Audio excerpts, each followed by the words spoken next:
സ്വപ്ന സദൃശമായ സുന്ദരമായ ഒരു ലോകം. കൂൺ പൊട്ടിമുളച്ചതുപോലെ അത്ഭുതകരമായ ശിലാസ്തംഭങ്ങളും വളഞ്ഞുപുളഞ്ഞ താഴ്വാരങ്ങളും നിറഞ്ഞ ഒരു പീഠഭൂമി. കൽപ്പിത കഥയുടെ സിനിമാ സെറ്റല്ല ഇത്. ഇതാണ് തുർക്കിയിലെ കാപ്പഡോഷ്യ. യുനെസ്കോയുടെ ലോക പൈതൃക പട്ടികയിൽ ഇടം പിടിച്ച ഈ പ്രദേശം ആയിരക്കണക്കിന് വർഷത്തെ മനുഷ്യചരിത്രത്തിന്റെ രഹസ്യങ്ങൾ ഒളിപ്പിച്ചു വച്ചിരിക്കുന്നു. ആകാശക്കാഴ്ചകൾക്കിവിടം പ്രസിദ്ധമാണെങ്കിലും കാപ്പഡോഷ്യയുടെ യഥാർത്ഥ അത്ഭുതങ്ങൾ ഭൂമിക്കടിയിലാണ് ഒളിഞ്ഞിരിക്കുന്നത്. പുരാതന എഞ്ചിനീയറിംഗിന്റെയും മനുഷ്യന്റെ അതിജീവനത്തിന്റെയും പ്രതീകമായ കാപ്പഡോഷ്യയിലെ ഭൂഗർഭ നഗരങ്ങളുടെ ലോകത്തേക്കാണ് ഈ യാത്ര. മറ്റൊരിടത്തും കാണാനാകാത്ത അദൃശ്യ ലോകമാണിത്.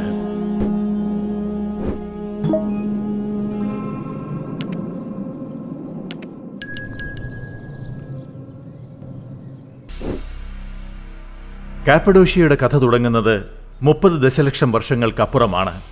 മൗണ്ട് ഏർസിയസ്, മൗണ്ട് ഹസൻ എന്നീ ഭീമൻ അഗ്നിപർവ്വതങ്ങളുടെ സ്ഫോടനങ്ങൾ ഈ പ്രദേശത്തെ ചാരത്താൽ മൂടി. കാലക്രമേണ ഈ ചാരമുറച്ച് മൃദുവായതും ഇളം നിറമുള്ളതുമായ അഗ്നിപർവ്വത ടഫ് ശിലകളായി മാറി. മനുഷ്യന്റെ സർഗസൃഷ്ടിക്ക് അനുയോജ്യമായ ഒരു ക്യാൻവാസായിരുന്നു ഈ ശിലകൾ. വെറും വെങ്കലമോ ഇരുമ്പോ കൊണ്ടുള്ള ആയുധങ്ങൾ ഉപയോഗിച്ച് ഇത് കൊത്തിയെടുക്കാൻ എളുപ്പമായിരുന്നു. എന്നാൽ കാറ്റും വെളിച്ചവും തട്ടുമ്പോൾ ഇവയ്ക്ക് നല്ല ദൃഢത കൈവന്നു. കാലക്രമേണ വെള്ളവും കാറ്റും ഈ ശിലകളെ മാലാഖ ചിമ്മിനികളായി രൂപപ്പെടുത്തിയപ്പോൾ അതിനടിയിൽ മനുഷ്യർ തങ്ങൾക്കായി ഒരു രഹസ്യലോകം കൊത്തിയൊരുക്കി.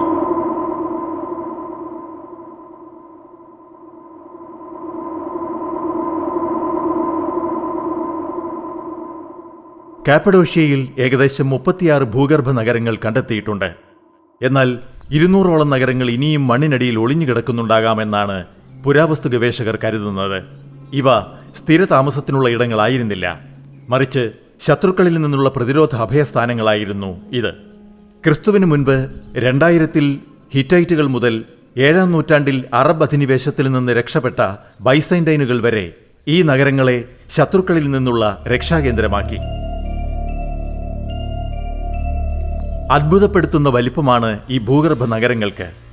ഏറ്റവും അഗാധ നഗരമായ ഡെറിങ്ക്യൂ 85 മീറ്റർ താഴേക്ക് പോകുന്നു. ഇവിടെ 20,000 മനുഷ്യർ അവരുടെ വളർത്തുമൃഗങ്ങളോടൊപ്പം ഭക്ഷണ സാധനങ്ങളുമായി കഴിഞ്ഞിരുന്നു. അയൽ നഗരമായ കെയ്മാക്ലി ആഴമേറിയതല്ലെങ്കിലും അതിവിസ്തൃതമാണ്. ആയിരക്കണക്കിന് ആളുകൾക്ക് സുഖമായി കഴിയാൻ പാകത്തിലുള്ള വിപുലമായ അറകളുടെ ശൃംഖലയായിരുന്നു ഇവിടെ ഉണ്ടായിരുന്നത്.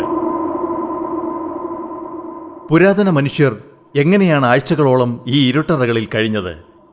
ഇതിന്റെ നിർമ്മിതിയിലെ അതിജീവന ബുദ്ധി അത്ഭുതകരമാണ്. പ്രാണവായു ലഭിക്കാൻ അടിതൊട്ട് ഉപരിതലം വരെ എത്തുന്ന 52 വലിയ വായുസഞ്ചാര കിണറുകൾ വെന്റിലേഷൻ ഷാഫ്റ്റ് നിർമ്മിച്ചു. സുരക്ഷയ്ക്കായി അവർ അതിശക്തമായ തന്ത്രങ്ങൾ ഉപയോഗിച്ചു. ശത്രുക്കൾ തുരങ്കത്തിനുള്ളിൽ കടന്നാൽ ഉള്ളിൽ നിന്ന് മാത്രം തുറക്കാവുന്ന 500 കിലോയോളം ഭാരമുള്ള വൃത്താകൃതിയിലുള്ള കൽവാതിലുകൾ കൊണ്ട് അവർ വഴി അടച്ചിരുന്നു. ഈ വാതിലുകളുടെ നടുവിലെ ദ്വാരത്തിലൂടെ ശത്രുക്കളെ ആക്രമിക്കുവാനും മറ്റ് നിലകളുമായി ആശയവിനിമയം നടത്തുവാനും അവർക്ക് കഴിഞ്ഞു. ഉള്ളിലെ ജീവിതം വളരെ അടുക്കും ചിട്ടയുമുള്ളതായിരുന്നു. വലിയ അടുക്കളയുടെ മേൽക്കൂരകൾ ഇന്നും പാചകം ചെയ്ത പുകയേറ്റ് കറുത്തിരിക്കുന്നത് കാണാം. അവിടെ വീഞ്ഞ് സംഭരണികൾ, എണ്ണയാട്ടുന്ന യന്ത്രങ്ങൾ, കുട്ടികൾക്ക് പഠിക്കാൻ മിഷണറി സ്കൂളുകൾ എന്നിവ വരെ ഉണ്ടായിരുന്നു.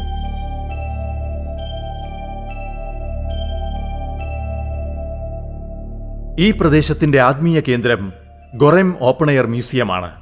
10-ാം നൂറ്റാണ്ടിലെ സന്യാസിമാർ ടഫ് ശിലകളിൽ മനോഹരമായ പള്ളികൾ കൊത്തിയെടുക്കുകയും അവയെ ബൈസന്റൈൻ ചുവർച്ചിത്രങ്ങൾ കൊണ്ട് അലങ്കരിക്കുകയും ചെയ്തു. ഏറ്റവും ഉയരത്തിലുള്ള ഉച്ചിസാർ കോട്ട മുതൽ ഏറ്റവും ആഴത്തിലുള്ള ഡെറിൻക്യൂ വരെ മനുഷ്യന്റെ അചഞ്ചലമായ ഇച്ഛാശക്തിയുടെ അടയാളമാണ് കാപ്പഡോഷ്യ. പ്രകൃതിയും ചരിത്രവും ഒത്തുചേർന്ന ഈ മണ്ണ് നമ്മുടെ പൈതൃകത്തിന്റെ അത്ഭുതകരമായ ഒരേടാണ്.